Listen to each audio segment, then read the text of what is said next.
Bismillahirrohmanirrohim. Assalamualaikum warahmatullahi wabarakatuh. Syukur alhamdulillah kita bisa berjumpa lagi di channel ini. Sholawat dan salam selalu tetap tercurahkan kepada junjungan kita, Nabi besar Muhammad Shallallahu Alaihi Wasallam. Allahumma sholli ala Sayyidina Muhammad wa ala ali Sayyidina Muhammad. Harapan dan doa kami, semoga sahabatku semua selalu diberikan kelapangan rezeki, diampuni segala dosa dan diberikan umur panjang. Amin ya robbal alamin. Sahabatku yang dirahmati Allah, di sepertiga malam terakhir atau sebelum menginjak waktu subuh, merupakan waktu yang mustajab bagi kaum muslimin untuk bisa memanfaatkan waktu tersebut.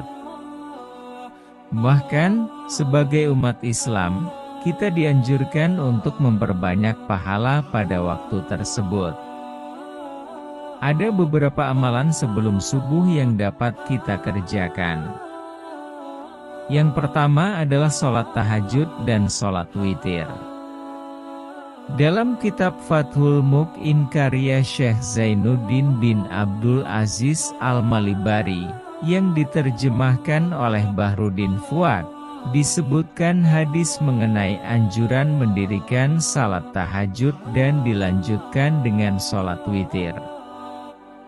Rasulullah Shallallahu Alaihi Wasallam bersabda, "Wahai kalian manusia, sebarkanlah salam, sambunglah tali silaturahmi, keluarkan sedekah dan sholatlah ketika manusia terlelap tidur pada waktu malam. Niscaya engkau akan masuk surga dengan selamat." Hadis riwayat Ibnu Majah.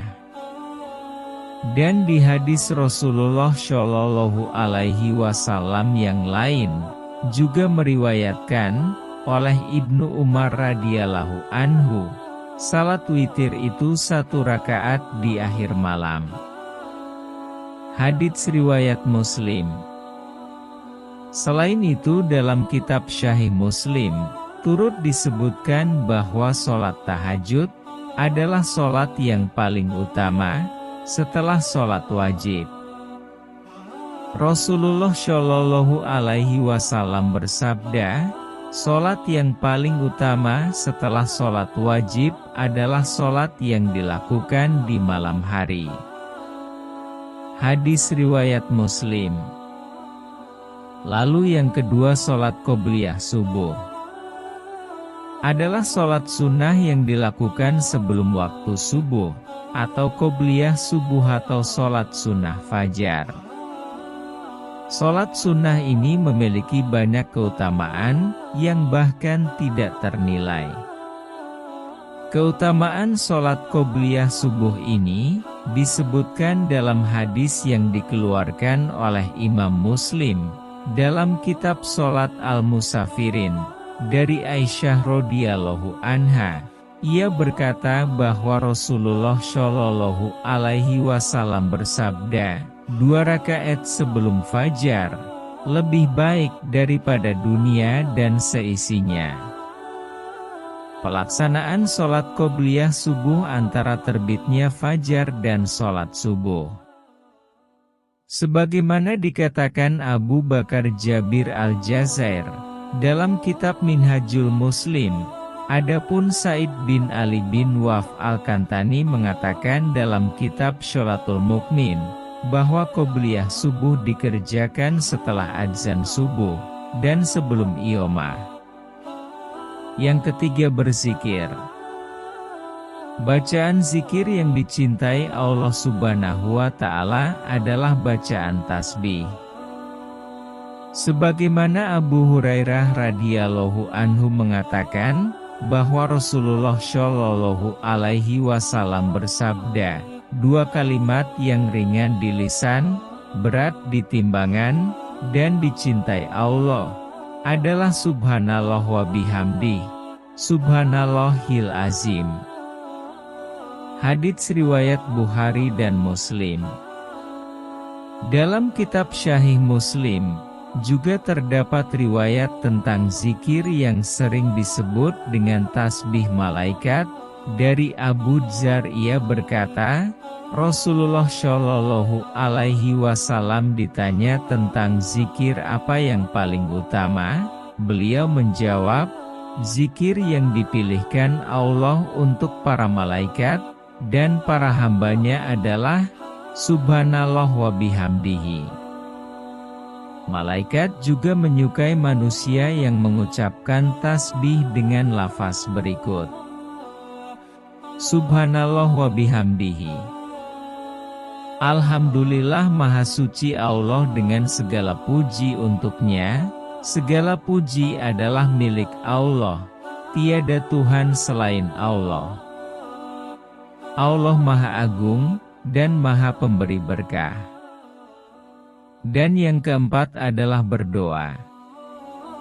Ada sebuah hadis yang menyebutkan bahwa pada sepertiga malam terakhir, Allah Subhanahu wa Ta'ala turun ke langit dunia dan mengabulkan permintaan hambanya. Rasulullah Shallallahu Alaihi Wasallam bersabda, Rob kita turun ke langit dunia pada sepertiga malam yang akhir, pada setiap malamnya. Dan berfirman, orang yang berdoa kepadaku, akan aku kabulkan, orang yang meminta sesuatu kepadaku, akan aku berikan, dan orang yang meminta ampunan dariku, akan aku ampuni. Hadits riwayat Bukhari dan Muslim. Kemudian yang terakhir atau yang kelima adalah membaca Al-Quran. Amalan setelah subuh yang lainnya, yang bisa dikerjakan adalah membaca Al-Quran. Allah Subhanahu wa Ta'ala telah memerintahkan hambanya untuk membaca Al-Quran melalui firman-Nya dalam surah Al-Muzammil ayat 1-4. Wahai orang yang berselimut Nabi Muhammad, bangunlah untuk sholat pada malam hari, kecuali sebagian kecil, yaitu seperduanya kurang sedikit, dari itu atau lebih dari seperdua itu. Bacalah Al-Quran dengan perlahan. Wallahu alam.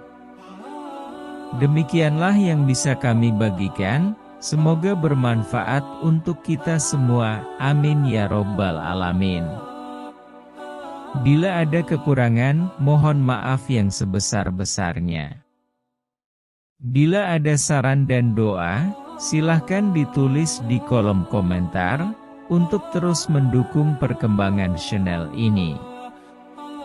Wabillahi taufik wal hidayah. Wassalamualaikum warahmatullahi wabarakatuh.